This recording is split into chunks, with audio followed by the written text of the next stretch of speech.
Aloha friends and welcome to the channel. If you're new, my name is Maria Emmerich. This is Craig Emmerich and I'm a keto nutritionist who has been helping people for the last 20 years alongside with Craig. And we've seen people do all types of ketogenic and carnivore diets, and we want to help the confusion of should you add a stick of butter to your coffee or should you prioritize protein, and why which one is better and why which one is probably going to be harmful to you. And you can probably guess what our answer is, but let's get into the nitty gritty, Craig. So I want to start out by showing a pretty sobering charts here of... I didn't know it was so bad. They might cover us up a little bit here, but we're going to start with this map, which is the map of obesity in the United States.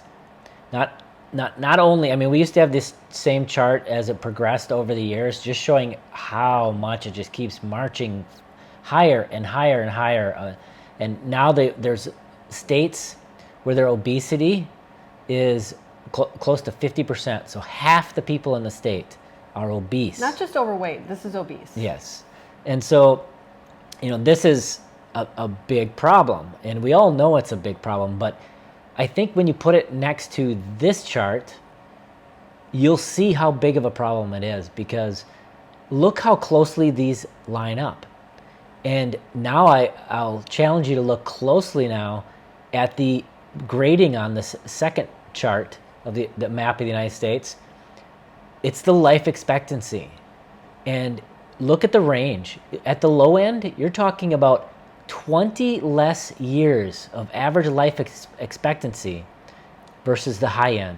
So that you're looking at a map now of the United States where people in certain areas are living on average 20 years less than other areas. And look how closely it maps with the obesity rates. So we get slammed quite a bit because we focus on weight loss. We focus on other things. However, 99% of the people coming to us for help, they want to lose weight. They also maybe have MS or Parkinson's or something else that we focus on.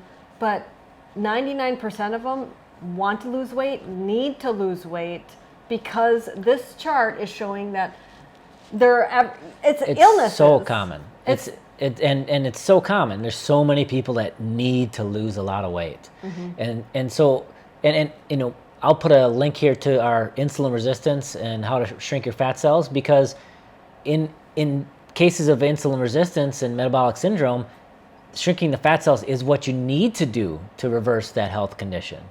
And it's very important. And so let's talk a little bit how to lose the weight, right? How we view the most efficient and best way to lose weight for the vast majority of people. Most people jump on the ketogenic diet thinking that it's a high-fat, moderate protein, low carbohydrate diet. And some people are like, oh, Maria's not keto because she does higher protein than higher fat. Well, here's the thing. If you are already obese or overweight and you want to shrink those fat cells, you're already eating a high-fat, or you're already doing a high-fat diet because your body's high-fat. So in that case, we need to focus on protein. And obviously, we're going to eliminate those carbohydrates because they just turn to sugar to the body. Yeah, and what's really interesting to me too is people coming from the standard American diet. If they do an honest accounting of their macros before and after, they were already eating a high-fat diet. They were also just eating a very high-carb diet too. So they're eating very high-fat, very high-carb, usually moderate to low protein. Especially women, they don't eat enough protein. And so when they come to this lifestyle, they're really just cutting the carbs out and then a lot of times eating the same amount of fat and protein. But we're looking at how to take it to the next level now and really efficiently lose body fat and not maintain muscle. Or gain muscle. Yes, that's here's the thing. People will do these fat fasts or bulletproof coffees and things like that, and they're like, oh, the scale is going down, but guess what? It's very easy to lose your muscle mass. But not just losing your muscle mass. If you look at a bulletproof coffee or like a stick of butter versus having steak and eggs, or even and I'll like put a chart right here that some shows of my protein pudding or something nutrients. delicious, because we have thousands of recipes for you for free at your fingertips. Say, like, everybody loves that protein pudding, right? Or like the French toast porridge. The nutrients are in the food and the protein. They're primarily. not. There's not really a lot of nutrients in butter or even lard Almost or tallow. none in MCT oil. Ugh, there's actually It's just more pure nutrients in energy. sugar than MCT oil. MCT oil's medium chain triglyceride is the closest, almost identical to what is stored in your fat cells. Okay? It is just energy. And so when you eat that, the body just says, but you're this gonna is see- triglyceride, let's throw that into storage. But there's a lot of people saying just do these MCT oil, increase MCT oil, and then the weight will slide off. Well, if that was true, everybody'd be doing it and be working. And the massive number of people we have come to us that say, I tried that, I just gained weight. Not just that, though. Like, we've had people that are doing a high-fat carnivore diet, and their triglycerides are getting worse, their blood sugars are getting worse. And yes, fat doesn't increase blood sugar, but if you're eating too much food, too much fat in general, it puts a bigger overall load on insulin, which can allow your fasting glucose to creep up a bit. And a lot of times we see this where if you overdo fat the day before, your fasting glucose in the morning will be higher than it normally is. So that's very common. And we'll put links to a lot of other articles on insulin, on personal fat threshold, which is what relates to if you're close to your personal fat threshold and you're eating too much fat, triglycerides in the blood are going to go up. Nobody wants that. So we'll put some links to all of those articles. So what does protein do? Why should we eat protein? So when you look at the difference, okay, and here's where I'm going to context it and phrase it differently.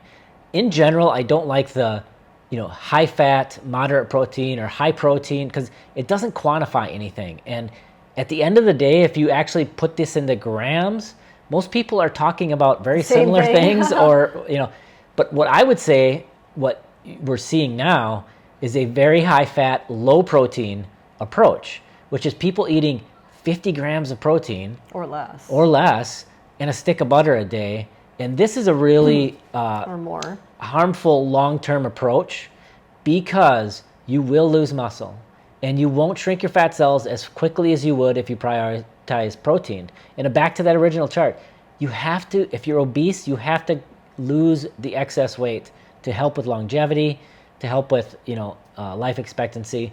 And the other thing is, you need to prioritize protein to not only do you not want to lose the muscle now, you want to maintain or gain muscle now, so that later in life, it's kind of like a down payment on future health and longevity, because as you get older, everybody's going to lose muscle. And it's called sarcopenia. Yep, and you can do things to help limit it and all that, but everybody's going to lose some muscle. So the more muscle you have now at your middle age or whatever, the more down payment you have on being vital when you're older. If you start out with a very low muscle mass, 40s and 50s, because you ate such low protein, now sarcopenia sets in and you become frail. You can't be active. Maybe you're in a wheelchair or a walker. But why do we want more muscle? Because it gives it more places for the glucose to go. So as from a metabolic syndrome aspect or insulin resistance, it gives more storage place for glucose.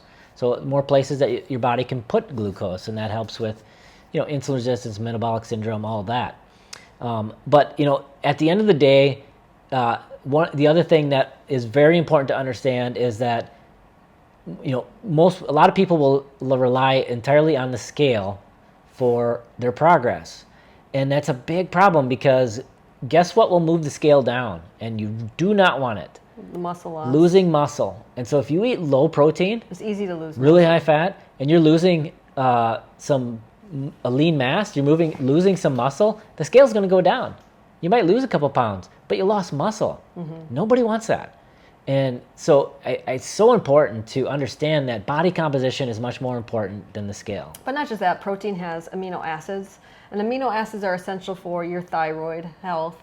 It's essential for your hair and your nails and your skin. And it's turning over. Your skin cells are turning over all the time. And what's going to build that? It's the amino acids. And it's so interesting. Like, people are really into peptides. Like, I'm really into peptides right now, and because they're so great for all these healing benefits. Do you know what peptides are? They're amino acids. And where do amino acids come from? They come from protein. And let's just get back to that bulletproof coffee versus the steak and eggs. Craig will have this, like, check out this chart about the nutrients. Like, it's one of my favorite. Like, I love that he does all these charts. They're so actually, cool. let's talk now about the chart that I just made, Okay. which is comparing. And so I used to do this in a carnivore presentation. I would say, if I gave you 2 plates, Oh, yeah. and doesn't matter who you are, vegan to carnivore to anything in between, and I said this plate has more vitamins and minerals than this plate for the same calories. So this plate's more nutrient dense. Everybody's going to say you want the more nutrient dense plate because you want the more nutrient dense, more vitamins and minerals. Well, here's an example. So this chart is comparing an 85% fat carnivore type approach. 2,000 calories for both situations. So for 85% fat versus a protein prioritized carnivore diet. Look at the difference. So it would be say like ribeyes with butter would be the 85% versus like tenderloin, shrimp, fish. Yeah, a variety of leaner proteins and whatnot for the other approach. So look at the difference. The only nutrient that the 85% is higher in is zinc and vitamin A. That's it. Everything else, and some of them by a large margin, the protein prioritized approach is much higher in nutrients. For example, charts are awesome. Potassium. Potassium is over 2,500 milligrams in this approach, where the 85% fat approach, it's only 1,000. You're getting 2.5 times as much potassium. And it goes on and on. And some of these, vitamin D, you're getting 29 milligrams with the 85% fat approach, and you're getting 770 with prioritizing proteins. Are these charts awesome? I want you to comment below on what chart you want him to make next, because he's like the chart master. So at the end of the day, it's what's going to provide you the most vitamins and minerals and amino acids to maintain your muscle and strength as you age. It's going to be the prioritizing protein. Okay, so, however, if someone is already lean, like a lot of these carnivore experts are, these beautiful carnivore women that we love and adore, they will say, okay, I eat a high-fat carnivore diet. Well, guess what? They don't have body fat for their energy, so they have to add in more fat. I eat a very high-fat diet, but I also eat a high-protein diet too. But it's because I don't have fat on my body to use, and I'm running, I'm paddleboarding, I'm swimming, I'm doing all these things every single day, super active. I need fat for my energy because protein isn't a good energy source. Carbohydrates are, but they just cause sugar cravings in most cases. So we lean towards fat for the energy source. And it's a much longer lasting energy source. But the problem comes into play is when, what is this carnivore expert eating? I want to eat exactly what she's eating because she looks fantastic. Their context is completely different. They're in maintenance, they're lean. Mm-hmm. That's a completely different diet than if you're obese and trying to lose weight. Yes. You have to understand the context and apply what your goals are to your macros. And that's why your goals are going to change and your diet will change over time, because when I was 80 pounds heavier, my macros were totally different than what they are now. I wasn't as active, and my body fat was my energy source.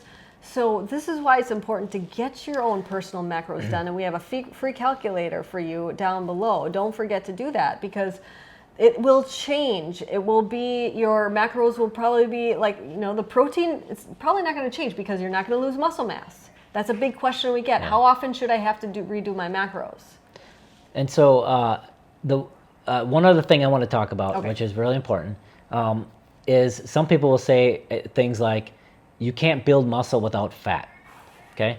And this, while technically it's true, yes, the myelin sheath, the cellular walls do have some fat in them. You don't need a stick of butter, though. Well, here's the thing. So comparing those fat content of your body, the cell walls and whatnot, to these big